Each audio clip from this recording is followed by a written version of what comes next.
काफी लंबे समय से चर्चा में चल रहे लेबर लॉज को आखिरकार एक नई शक्ल दे दी गई है। पुराने 29 नियमों को हटाकर सरकार ने उन्हें सिर्फ 4 नए लेबर कोड्स में बदल दिया है ताकि सब कुछ आसान हो जाए। लेकिन सवाल ये कि इन नए कोड्स का आपकी जेब पर क्या असर पड़ेगा?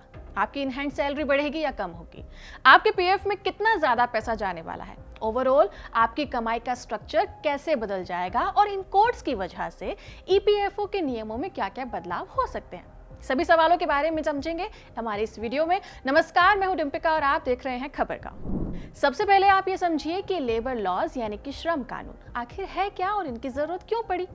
देखिए, लेबर लॉज वो नियम होते हैं जो एम्प्लॉयर और एम्प्लॉय यानी कि कर्मचारी के बीच के संबंधों का बैलेंस बना कर रखते हैं। ये लेबर लॉज ही है जो किसी कंपनी में काम करने वाले कर्मचारियों के अधिकारों की रक्षा करते हैं और ये तय करते हैं कि उनके साथ निष्पक्ष व्यवहार हो।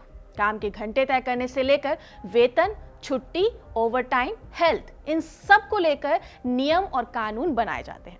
अब सवाल ये है कि अभी इनकी जरूरत क्यों पड़ी? क्या अब तक ये नियम कानून नहीं थे? जी नहीं, ऐसा नहीं है। कानून पहले से थे, लेकिन अब समय के साथ उसमें बदलाव की जरूरत को महसूस किया गया, इसलिए नए नियम बनाए गए।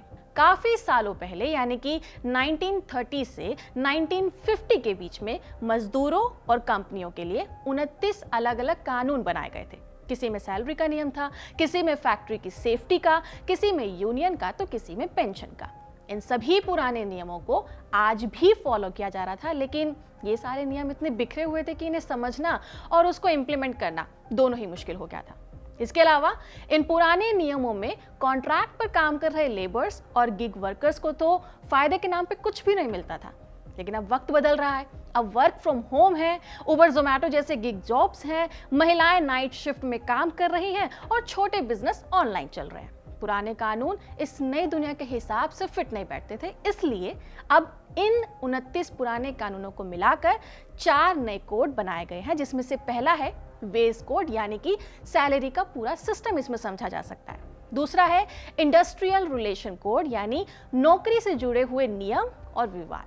तीसरा है safety, health, working condition code यानी काम में सेफ्टी और माहौल कैसा होना चाहिए, इसे समझा जा सकता है। और चौथा है सोशल सिक्योरिटी कोड जो पीएफ, पेंशन और बीमा जैसी सुविधाओं को कवर करता है।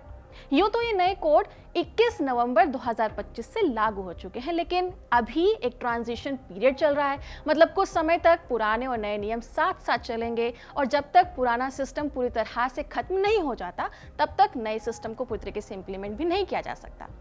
आप सोच रहे होंगे कि इन नए नियमों में ऐसा क्या है जो आम इंसान को फायदा पहुंचाएगा। इसके लिए एक एक करके हर एक कोड को मैं आपको आसान भाषा में समझाऊंगी। तो शुरुआत करते हैं कोड ऑफ वेजेस से, क्योंकि ये सीधा हमारी जेब से जुड़ा हुआ है। ये कोड कहता है कि हर काम करने वाले सभी लोगों को न्यूनतम मजदूरी मिलनी चाहिए, चाहे वो फैक्ट्री में हो, दुकान में हो या ऑफिस में हो। फॉर एग्जाम्पल, दिल्ली में पहले 18,000 मिनिमम वेजेस देना तय हुआ था, लेकिन अब ये फ्लोर वेज के हिसाब से 20 या 22,000 तक हो सकता है। सेंट्रल गवर्नमेंट इसे फिक्स करेगी और सभी स्टेट इसको फॉलो करेंगे। इसके अलावा हर महीने मिलने वाली सैलरी का पेमेंट महीने की 7 तारीख तक डिजिटल तरीके से हो जाना चाहिए। ना तो ये चेक में होगा, ना ही कैश में। और हाँ, इसमें ओवरटाइम का पैसा दुगना देने की बात भी कही गई है। इस कोड के हिसाब से सबसे बड़ा बदलाव आपकी सैलरी के स्ट्रक्चर में आएगा। पहले कंपनियां सीटीसी का सिर्फ 20 से 30% बेसिक रखती थी और बाकी अमाउंट को एचआरए और स्पेशल अलाउंस में डाल देती थी। लेकिन अब बेसिक अमाउंट के साथ महंगाई भत्ता और रिटेनिंग अलाउंस को मिलाकर कम से कम इसे 50% सीटीसी का होना जरूरी रखा गया है। एचआरए और ट्रांसपोर्ट अलाउंस को छोड़कर बाकी सब वेज में गिना जाएगा। मतलब अगर सीटीसी 50,000 है तो बेसिक कम से कम 25,000 हो जाएगा। इससे हाथ में आने वाला पैसा थोड़ा कम हो सकता है, लेकिन पीएफ, ग्रेजुएटी जैसे बेनिफिट्स आपके बढ़ जाएंगे। पर इसके साथ एक और अच्छी बात यह है कि हम जब भी किसी जॉब को छोड़ते हैं तो पिछली कंपनी से फुल एंड फाइनल पेमेंट मिलने में बहुत सारी मशक्कत करनी पड़ती है। ऊपर से कंपनी काफी लंबे समय तक इसे रिलीज नहीं करती। पर अब जब कोई नौकरी छोड़ेगा या निकाल दिया जाएगा तो उसे पूरा बकाया तुरंत मिल जाएगा। इसमें basic salary, allowance, overtime, bonus और बाकी सभी पेमेंट शामिल होगी। कंपनी अब ये पैसा देने में किसी भी तरह के कोई बहाना नहीं बनाएगी, ना ही देरी कर सकती है, और अगर कोई रीजन होगा भी तो उसे रिटर्न में देकर क्लियर करना जरूरी होगा। अब आते हैं दूसरे कोड पर, इंडस्ट्रियल रिलेशन कोड। ये कोड असल में नौकरी से जुड़ी हर चीज को डिफाइन करता है। जैसे पहले कई जगह पर काम करने वालों को अपॉइंटमेंट लेटर नहीं दिया जाता था, लेकिन अब रिटन अपॉइंटमेंट लेटर देना बहुत जरूरी है, जिसमें उनकी सैलरी होगी, काम होगा, छुट्टियां बताई जाएंगी और दूसरे कौन कौन से फायदे मिलने वाले हैं ये भी उन पे लिखा जाएगा। इसके अलावा ले ऑफ यानी कि नौकरी से निकालने के नियम भी बदल दिए गए हैं। जैसे पहले 100 से ज्यादा एम्प्लॉय वाली कंपनी को ले ऑफ करने के लिए सरकार से परमिशन लेनी पड़ती थी, पर अब ये लिमिट बढ़ाकर 300 कर दी गई है। हालांकि इससे छोटे और मिड साइज यूनिट को थोड़ी आसानी मिलेगी, पर काम करने वालों के लिए रिस्क बढ़ गया है। पर अच्छी बात यहाँ पर यह है कि कॉन्ट्रैक्ट पर काम करने वाले लोगों के लिए इस कोड में स्पेशल ट्रीटमेंट दिया गया है। अब इन्हें पीएफ मिलेगा, लीव्स मिलेंगी, मेडिकल फैसिलिटीज मिलेगी और सिर्फ 1 साल में ग्रेच्युटी देने की बात की गई है। ऐसे में अगर किसी को कंपनी से निकाला जाएगा तो कंपनी उसे रीस्किलिंग फंड में 15 दिन की सैलरी देगी, ताकि वो नई स्किल्स को सीखकर जल्दी से अपनी कोई दूसरी नौकरी ढूंढ सके। इसके अलावा इसी कोड की वजह से अब महिलाएं और ट्रांसजेंडर एम्प्लॉयज नाइट शिफ्ट में काम कर सकते हैं, जिसके लिए उनकी सहमति भी होनी चाहिए और सेफ्टी का ध्यान रखना भी जरूरी होगा। इन सब के अलावा इस कोड में ये भी कहा गया है कि हड़ताल करने से पहले अब कर्मचारियों को कम से कम 14 दिन का नोटिस देना होगा। इससे बातचीत के लिए समय भी मिलेगा और अचानक होने वाली हड़तालें कम होंगी। नोटिस पीरियड के दौरान और बातचीत के समय हड़ताल करना मना माना गया है।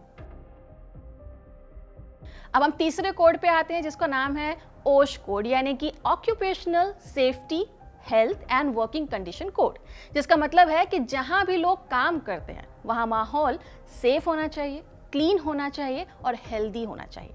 वर्किंग आवर्स 8 से 12 घंटे तक हो सकते हैं, लेकिन सिर्फ तभी जब एम्प्लॉय और कंपनी दोनों राजी हो। ओवरटाइम का पैसा पहले की तरह नहीं होगा, अब दुगना होकर मिलेगा। इसके अलावा 40 साल से ऊपर वालों का फ्री हेल्थ चेकअप, 50 से ज्यादा फीमेल एम्प्लॉय होने पर वहां क्रेच, पानी, टॉयलेट, कैंटीन और आराम करने की जगह जैसी बेसिक चीजें होना जरूरी करा गया है।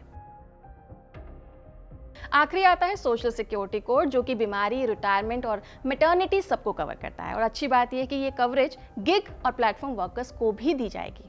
पहले ईपीएफओ और ईएसआई फैसिलिटी सिर्फ ऑर्गेनाइज्ड सेक्टर में होती थी। सबसे बड़ा फायदा यह है कि एक यूनिवर्सल अकाउंट नंबर यानी कि यूएएन से आपके पीएफ और ईएसआई सारे कहीं भी पोर्टेबल रहेंगे। फिर चाहे आप नौकरी बदलिए, शहर बदलिए, लेकिन बेनिफिट्स आपको मिलते रहेंगे। साथ ही ग्रेच्युटी, जो कि एक तरह का बोनस है, और ये कंपनी अपने उन कर्मचारियों को देती है जो उनके साथ लंबे समय तक काम करते हैं। पहले ये सिर्फ 5 साल या उससे ज्यादा काम करने वालों को मिलता था, लेकिन अब नए नियम के आने से कॉन्ट्रैक्ट वाले भी सिर्फ 1 साल पूरा करने पर इसे पा सकते हैं, और वो भी नए बढ़े हुए बेसिक सैलरी पर।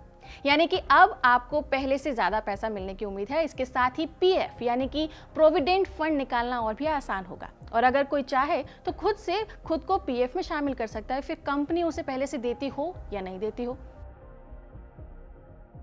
अब बात करते हैं ईपीएफओ की। ईपीएफओ यानी कि आपका रिटायरमेंट प्लान, जिसमें पेंशन, पीएफ, ग्रेच्युटी ये सब कुछ मैनेज होता है। तो इन नए कोड्स जैसे कि सोशल सिक्योरिटी कोड और वेजेस कोड के हिसाब से ईपीएफओ के नियमों में एक बड़ा शिफ्ट होने वाला है। फॉर एग्जाम्पल, पीएफ डिडक्शन अब बेसिक प्लस डीए के बेसिस पर होगा, जो कि 12% होगा, यानी कि पहले से ज्यादा। पहले कंपनियां बेसिक्स को कम रखकर अलाउंस बढ़ा देती थी ताकि उन्हें पीएफ कम काटना पड़े, लेकिन अब 50% बेसिक रूल्स के चलते ये पीएफ बढ़ जाएगा। फॉर एग्जाम्पल, अगर किसी का सीटीसी 50,000 है तो पहले आपका पीएफ कटता होगा 1800 रुपए, लेकिन अब आपका 3000 रुपए पीएफ कटेगा, मतलब कि हर महीने 1200 रुपए आपके ज्यादा जमा होंगे, और 30 साल में करीब 50 लाख से ज्यादा का कॉर्पस बन जाएगा। दूसरा, अब गिग वर्कर्स को भी कवरेज मिलेगा। सोशल सिक्योरिटी कोड ने गिग वर्कर्स को शामिल किया है ताकि 4 करोड़ से ज्यादा जो लोग हैं वो पीएफ, पेंशन और दूसरे फायदे पा सकें। तीसरा है ईपीएस यानी कि पेंशन अब पहले से ज़्यादा अच्छी बन जाएगी। 8.33% कॉन्ट्रीब्यूशन अब हायर बेस पर लगेगा और 15,000 की कैप हट सकती है, जिससे रिटायरमेंट के बाद जो एम्प्लॉय है उसकी पेंशन बढ़ के 7,000 से 12,000 हो सकती है। इसके अलावा कंपनियों के लिए भी कंप्लायंस आसान हो जाएगा, जैसे कि सिंगल रिटर्न, डिजिटल फाइलिंग और अपील में सिर्फ 25% का डिपॉजिट। तो कुल मिलाकर अब ईपीएफओ 6 करोड़ से ज्यादा सब्सक्राइबर्स को हैंडल करेगा और कवरेज 70% से ऊपर हो जाएगी। ये नए कोड्स अच्छे हैं, लेकिन हर अच्छी चीज में थोड़ी सी मुश्किलें आती ही हैं, तो इसमें भी है। इसमें सबसे बड़ा चैलेंज तो पेरोल कॉस्ट का है। कंपनियों को अब बेसिक सैलरी 50% रखनी पड़ेगी, जिसमें पीएफ, ग्रेच्युटी, ईएसआई, लीव, इन सब की जो पहले से पेमेंट हुआ करती थी वो बढ़ जाएगी। खासकर manufacturing, IT services, logistics, retail sector में इनका कॉस्ट बढ़ सकता है। दूसरा चैलेंज है टेक होम पे का, यानी कि ये कम हो जाएगा। आप जिस तरीके से हर महीने में अकाउंट में पैसा देखा करते थे, जो सैलरी आपको आया करती थी वो कम हो जाएगी, क्योंकि अब बेसिक सैलरी बढ़ गई है। पहले सैलरी ज्यादा मिलती थी तो फ्यूचर का पैसा कम बनता था, लेकिन अब ये उल्टा हो गया है। अब आपके हाथ में आने वाला पैसा जो है वो 10% तक कम हो सकता है, लेकिन लॉन्ग रन में जो आपको पीएफ कट रहा है, जो आपको ग्रेच्युटी मिल रही है, उससे आपको फ्यूचर में फायदा हो सकता है। नए लेबर कोड्स और बेसिक्स बढ़ने जैसी चीजों से कंपनियों का खर्च बढ़ जाएगा। खर्च बढ़ने की वजह से कंपनियां या तो प्रोडक्ट्स या अपनी सर्विस की कीमत को बढ़ा सकती है, या कुछ जगहों पर कंपनी एम्प्लॉयज की संख्या को कम कर सकती है, यानी जॉब्स पर असर पड़ सकता है। इन सब के अलावा नए लेबर कोड्स और बेसिक्स बढ़ने से कंपनियों का खर्च बढ़ जाएगा, और इन खर्च की पूर्ति करने के लिए कंपनियां या तो प्रोडक्ट्स या सर्विस की कीमत को बढ़ा देंगी, या कुछ जगहों पर कंपनी जो है वो अपने एम्प्लॉयज की संख्या ही कम कर देंगे, यानी कि आने वाले समय पे जॉब्स कम हो सकती है। अब इसका ओवरऑल फायदा और नुकसान किस तरीके से सरकार बैलेंस करके चलती है, ये तो देखने वाली बात होगी। फिलहाल इस खबर में इतना ही। आपका इस पर क्या कहना है कमेंट सेक्शन में जरूर बताइएगा। तब तक के लिए बने रहिए खबर गांव के साथ।